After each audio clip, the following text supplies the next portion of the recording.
7 নম্বর পজিশনে আফিফ রিয়াদের সাথে বিশ্বকাপের স্কোয়াডে থাকার প্রতিযোগিতায় আছেন মোসাদ্দেক হোসেন সৈকত। কিন্তু বিশ্বকাপ তো দূরে থাক, আফগানিস্তানের বিপক্ষে 26 জনের ক্যাম্পেও জায়গা হয়নি তার। এ নিয়ে রীতিমতো হতাশা প্রকাশ করে নির্বাচকদের উপর ক্ষোভ ঝাড়লেন এই ক্রিকেটার। কী কারণে তাকে রাখা হয়নি আর কোথায় ভালো করতে হবে সেটাও জানানো হয়নি সৈকতকে। এ নিয়ে ক্ষোভ প্রকাশ করে সৈকতের দাবি, কোনো নির্বাচক কথাও বলেননি তার সাথে। রিয়াদ আফিফের সাথে দৌড়ে আছেন মোসাদ্দেক হোসেন সৈকত। শুধুমাত্র খালেদ মাহমুদ সুজনই নয়, স্বয়ং বিসিবির সভাপতিও এমনটাই দাবি করেছেন অনেকবার। তাহলে তো তার আফগানিস্তানের বিপক্ষে অন্তত 26 জনের ক্যাম্পে থাকার কথা। কিন্তু ক্যাম্প তো দূরে থাক, এ দলেও নেই আবাহনীকে চ্যাম্পিয়ন করা এই অলরাউন্ডার।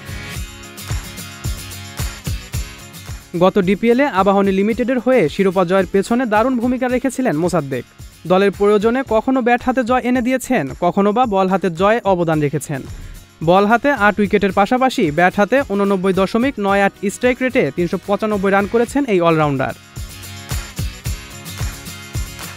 এখন তো মাঠে থাকার কথা, কিন্তু আপনি বাসায় কেন জানতে চাইলে অলরাউন্ডার মোসাদ্দেক হোসেন সৈকত বলেন, আমার মাঠেই থাকার কথা।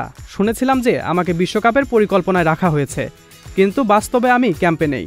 আমি নিজেও অবাক হয়েছি। সৈকত আরও বলেন, নির্বাচক বা কোচ কারো সাথেই কোনো কথা হয়নি। কেউ যদি বাদ পড়ে তাহলে তাকে জানিয়ে দেওয়ার কালচারটা 2-3টা সিরিজ আগেও ছিল। অ্যাটলিস্ট জানাতো যে কী কারণে বাদ পড়েছে বা কোন কোন জায়গায় উন্নতি করতে হবে। 7 নম্বরে খেলার প্রস্তুতি নেওয়ার জন্য প্রিমিয়ার লিগে আমি ইচ্ছে করেই 7 নম্বরে ব্যাটিং করেছি। বিশ্বকাপ তো আরও 4 মাস পরের ব্যাপার। অন্তত এর আগে যে ক্যাম্পগুলো আছে সেগুলো করতে পারলে ভালো হতো, নিজেকে আরেকটু প্রিপেয়ার করতে পারতাম। তিনি বলেন, ওয়ার্ল্ড কাপই তো আর একমাত্র জায়গা না। আমি আমার মতো করে প্রিপারেশন প্রতিদিনই নিচ্ছি। ওয়ার্ল্ড কাপে না হলে হয়তো তারপরে কখনো হবে।